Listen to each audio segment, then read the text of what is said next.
There's nothing wrong with my views or beliefs because I have freedom of speech and everything I'm saying is true. Call me a bitch, make sure you put that in front of whack assholes.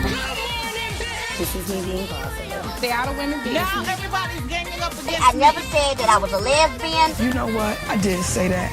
My bad. You mad. a little bit ghetto, a little bit. I keep telling you, consciousness over coochie, politics over punani. I was sharing the shady post towards her. Girl, what did you say, girl? What is this, honey? Hello and welcome back to my channel. A lot of people had been asking me about my thoughts on Hybe's new girl group, Newjeans. Like I always say, if you want to know my thoughts on something, I probably already shared them on Instagram or on the YouTube community tab. So like check those first. But anyway, I know that they're going to be releasing content like all week basically. So because of that, I'll just talk about like what happened in the 21st. A lot of people don't like the group name, but I kind of love it. Heejin says that popular music is a culture that is very close to daily life, just like the clothes that we wear each day. The name Newjeans carries the goal that the group will one day become icons of today's generation, just like jeans, which never get old and which we want to wear every day, as well as another meaning, new jeans.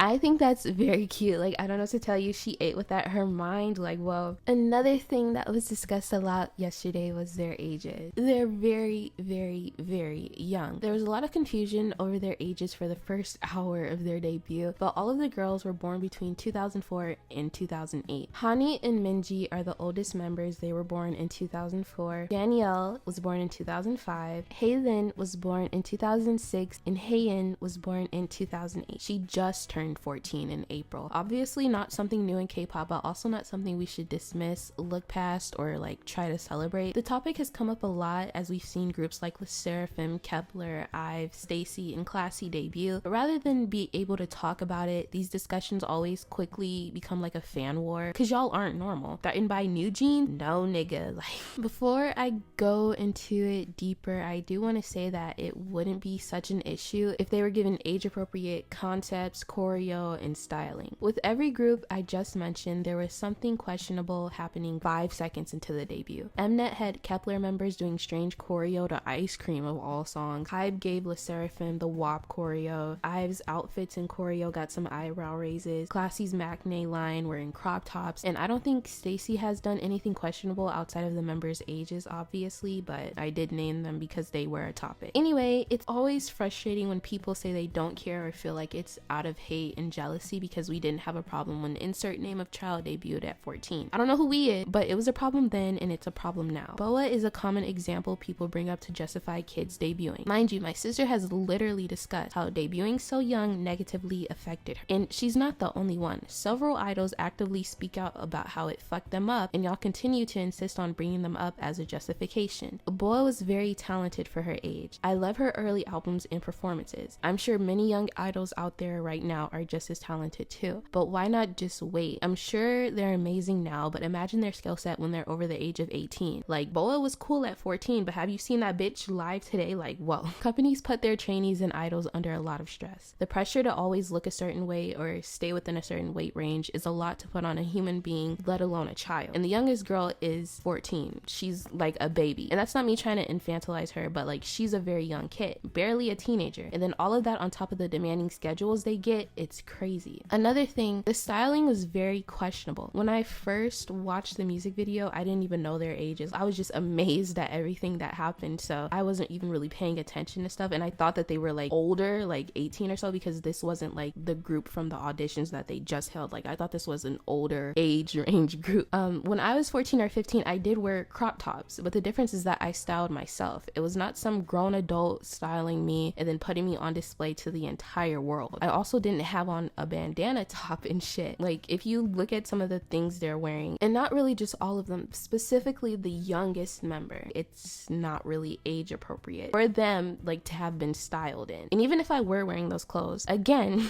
I would have chosen it and not some grown stylist for millions to see. Asking a company whose goal is maximizing profit to have morals is like talking to a brick wall. But if you want to debut children, you have to protect them. It's your responsibility. It's been said that Heejin is very close with the girls and their parents and wants to make it a very fun experience for them. And all of that can be true, but like, that would hold no weight in this discussion. As an orbit, I remember getting into Luna and everyone was like, look at how well Jaden and Blockberry treats the girls. Like, especially if you were kind of like pre-debut, you would see clips of them like buying them shoes because the heels were hurting their feet, things like that, you know, just for shit to turn around and find out that he had minors on strict diet, that the girls were hiding food and got in trouble if it was discovered, and forcing them to do other shit like bleach their hair despite them complaining about pain. So, you know, be careful with that. But other than that, I'm really excited for newjeans. Like, once the Instagram page opened, I tapped that follow button. I sure did, simply because it was a heejin production. And by the way, I'm talking about the Ador Instagram page. heejin is Queenie. She's a chief brand officer at Hybe, also the CEO of Ador, which is the label newjeans is under. She'll also be the creative director for them. For those who don't know, she was SM's former creative director and was there for almost 20 years. I think it was 17. She left because she needed a break. Like, she said that she was overworked. She was pumping out like 4 to 5 albums a month or something and didn't give herself any time to rest. So she left. A few days after that, she got a call from Hybe and took it. But she's worked on albums like 4 Walls, Pink Tape, The Red, Summer Magic, RBB, Who, Mr.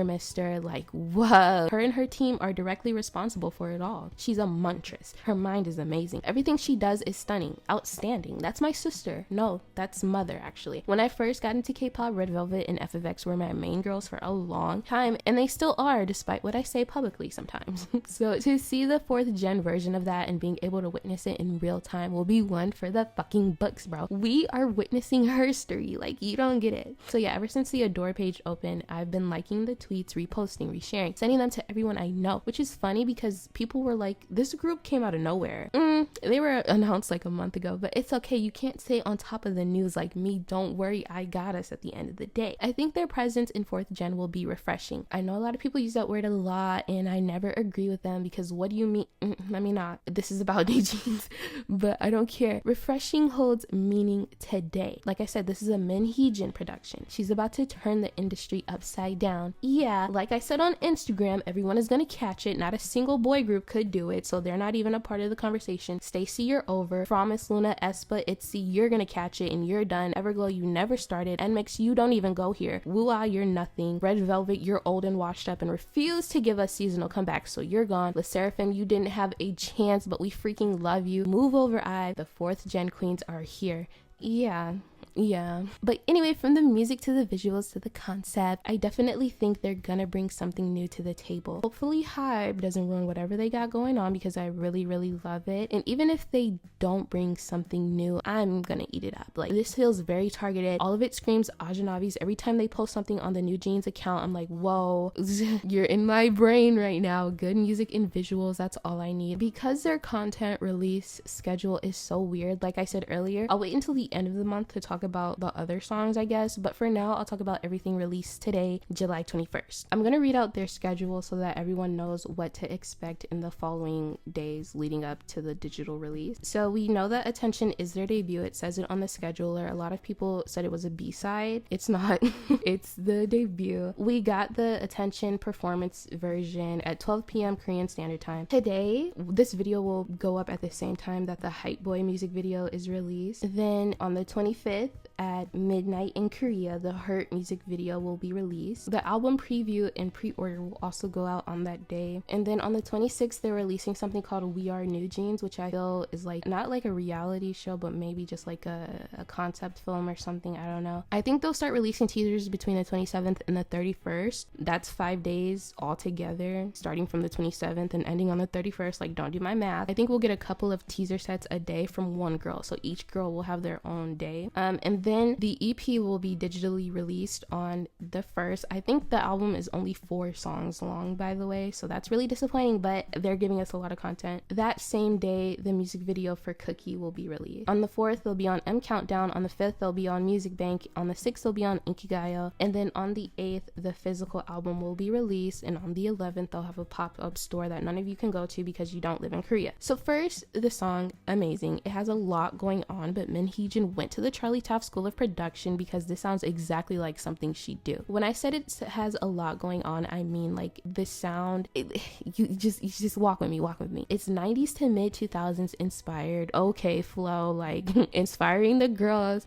It's pop R&B that's simple and soft yet very groovy. It also felt very 4th gen within its composition. It felt like ITZY's Icy or something Luna would have done pre-debut. As with a lot of releases this year, it's very minimalistic, but to me it stands out due to its genre and the vocals. There's nothing complex about it, obviously, but it's music to my ears, especially on the hook. The harmonies were too good there. The instrumental is just beautiful. Love them. At first I didn't realize it was their debut. I thought they were doing the whole pre-release thing, but they still slayed. Even though it was like the more subdued route for a debut, it was good enough for me. The art direction alone is clearing a lot of girl. These established groups getting ate up like heejin is crazy for that. She plotted for 2 years. She planned this. I love the concept. Based on the current visuals, it looks like a high teen or teen fresh, but with their own little twist. Like they're incorporating a lot of Y2K within it, and not the Paris Hilton type bullshit that y'all be talking about. I'm talking about like futuristic type shit, you know? And it's very cute. I love it. I love it. The music video is also very sweet and cute. Like it reminds me of every coming of age teen film ever, and I need the story immediately. If we're lucky, Giselle could write it for us on her Wattpad. Overall, I'm super excited to watch the group from afar. Like I know my place. All of them are younger than me, but now I want to talk about my predictions and wants. I haven't read the album review thingy nor looked at the song description, so I'm raw dogging this. I think Attention was just a cute introduction to the group, but I fear it's going to get a bit more experimental from this point on, and I'm here for it. I'm expecting the precursor to the 4th gen K-pop pop bible. Like for 2nd gen it was Pink Ape, for 3rd gen it was the Red, and now it's not going to be this, but when that full album drops you'll see the connection between the two. Just wait. I'm expecting another pop R&B song. I think that's really just going to be the theme for the album, but I really do hope they have, you know, a little bit of noise, like, or even some 8-bit chiptune shit. Like it fits the aesthetic so much. If they really wanted to, they could give us drum and bass, like, because like I said, they're incorporating the Y2K element. A lot of early 2000s, like mid 2000s video game soundtracks incorporate a lot of drum and bass and shit. I want that so bad. I'm sure they'll continue the little love story that they've got going on in the rest of their music videos for the debut era. Like I don't remember what the other songs were called, but I feel like it's just gonna follow that story of like the teens falling in love with white boy from America. Like, but yeah, like I said, this debut and group is really exciting, and I can't wait to see what else they do. But that's all. Thanks for watching. Bye.